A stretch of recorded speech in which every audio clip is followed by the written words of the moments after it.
Sir మాదకద్రవ్యాల నియంత్రణ పైన మాట్లాడుతున్నారు. అయితే గ్రౌండ్ లెవెల్లో మాత్రం చాలా చోట్ల డిపార్ట్మెంట్ వాళ్ళు ట్రేస్ చేసిన తర్వాత పొలిటికల్ ప్రెషర్స్ తోటి వాటిని కేసెస్ కాకుండా అక్కడ వదిలేస్తున్నారని గ్రౌండ్ లెవెల్ ఇన్ఫర్మేషన్ సార్. దానిపైన అంతా దిగజారి ఎవరు చేయరు నేను అనుకుంటాను. అది తప్పుడు సమాచారం సార్. తర్వాత ఈ సమస్య 4-5 సంవత్సరాల నుంచి ఎక్కువ ఫోన్ కూడా మాదక ద్రవ్యాల గురించి ఎవరు కూడా ఫోన్ చేయడండి. పొలిటికల్ ప్రెషర్స్ తోటి డిపార్ట్మెంట్ వాళ్ళు వాళ్ళని వదిలేస్తున్నారని ఒక ఇన్ఫర్మేషన్ సార్. అది కరెక్ట్. తర్వాత రెండో విషయం సార్, ఒకటే ప్రశ్న అలౌడ్. పోలీసులకు సంబంధించి తెలుగు స్టేట్ లో ఒక ఆర్షట్ పెట్టి ఉంది. మంగ్లీ ఇష్యూ నడుస్తున్నది.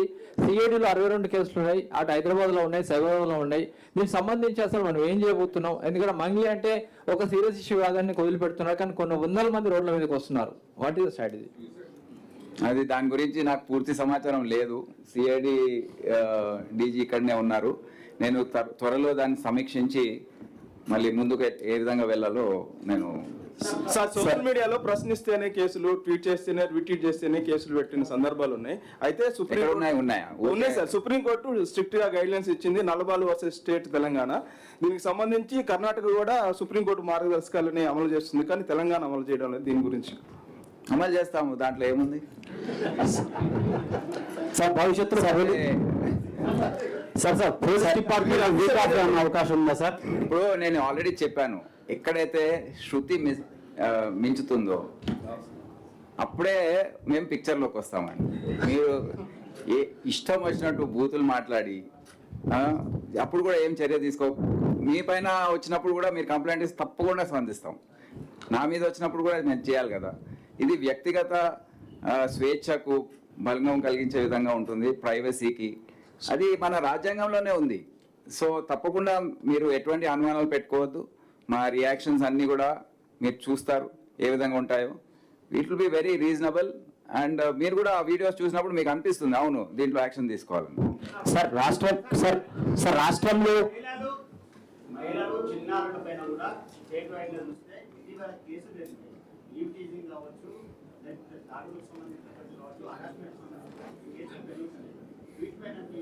అవును, నేను మాట్లాడేటప్పుడు చెప్పాను మాకు priority area women safety and child trafficking అని చెప్పాను.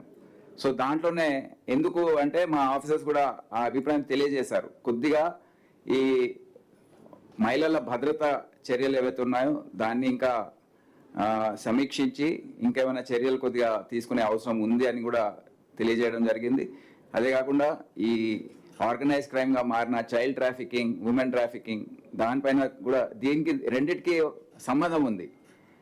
ఈ ఉమెన్ సేఫ్టీకి దానికి సంబంధం ఉంది కనుక ఈ సమిష్టిగా దీన్ని ఒక సమస్యగా ఆర్గనైజ్ క్రైమ్గా మేము ట్రీట్ చేస్తూ దీనిపైన తక్షణమే చర్యలు తీసుకుంటాం. సార్ ఫైనల్ గా సార్ రాష్ట్ర వ్యాప్తంగా సంచలనం సృష్టించింది ఫోన్ ట్యాపింగ్ కేసు. ఈ కేసులో మాజీ సీఎం కేసీఆర్ ని విచారించారు, దానికోసం సిట్ ఏర్పాటు చేశారు. ఇప్పుడు ఏ దశలో ఉంది? కేవలం అధికారులపైన చర్యలు తీసుకున్నారు. ఈ పొలిటికల్ లీడర్ల యొక్క ఇన్వాల్వ్మెంట్ ఏమైనా ఈ ఫోన్ ట్యాపింగ్ కేసులో ఉందా?